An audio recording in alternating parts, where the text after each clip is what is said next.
আসসালামু আলাইকুম। লেবুর গাছে পানি সেচ সম্পর্কে আজকে আপনাদের কিছু তথ্য দিব। আসলে নিচে চাষ অর্থাৎ জমিনে চাষ করা এবং টবে চাষ করা দুটো অনেক ডিফারেন্স।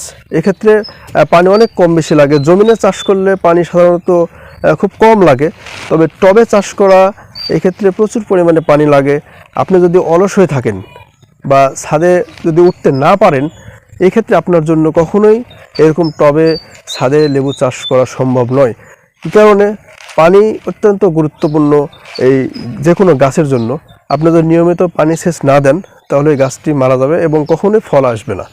তো আপনাদের আজকে দেখাবো কি পরিমাণে আসলে লেবুর গাছে পানি প্রয়োজন হয়। তো দেখতে থাকুন। সাধারণত বর্ষার মৌসুমে তেমন পানির প্রয়োজন হয় না, তবে এখন যে শুষ্ক মৌসুম চলতেছে বা শীতকালে যখন প্রচণ্ড খরা হয় বা শুষ্ক মৌসুমে প্রতিদিনই পানি দিতে হয়। তো কী পরিমাণে পানি দেবেন এটাও লক্ষণীয়। আপনার প্রথমে দেখতে হবে এখানে শক্ত হয়েছে কিনা মাটি। যদি শক্ত হয়ে থাকে আপনি 1 ইঞ্চি আঙ্গুল দিয়ে দেখতে পারেন।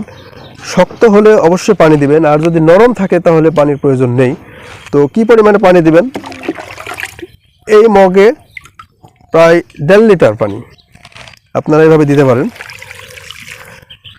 আরেকটি বিষয়, এটি টবের আকার ভেদে পানির পরিমাণ নির্ভর করে। যদি আপনি ড্রামে চাষ করেন তাহলে একটু বেশি পানি লাগবে, আর যদি এরকম টবে চাষ করেন তাহলে এই মগে 2 মগ পরিমাণ পানি দিলেই হয়ে যাবে ইনশাল্লাহ। আবার স্মরণ করে দিতে চাই, ড্রেনেজ ব্যবস্থা অবশ্যই ভালো রাখতে হবে। এই বালতিতে আমার 12টি ছিদ্র করা আছে। আমি এই পানিটি দিলাম, যদি অতিরিক্ত পানি হয়ে থাকে তাহলে অবশ্যই পাস করবে, এতে ভয়ের কোনো কারণ নেই। বর্ষা মৌসুমে পানি বেশি হলেও সমস্যা হয় না, কী কারণে আমার ড্রেনেজ ব্যবস্থাটা ভালো আছে।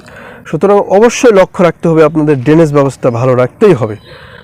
তো আমার ভিডিওটি ভালো লাগলে অবশ্যই লাইক, কমেন্ট এবং শেয়ার করবেন, বেশি বেশি উদ্বুদ্ধ করবেন।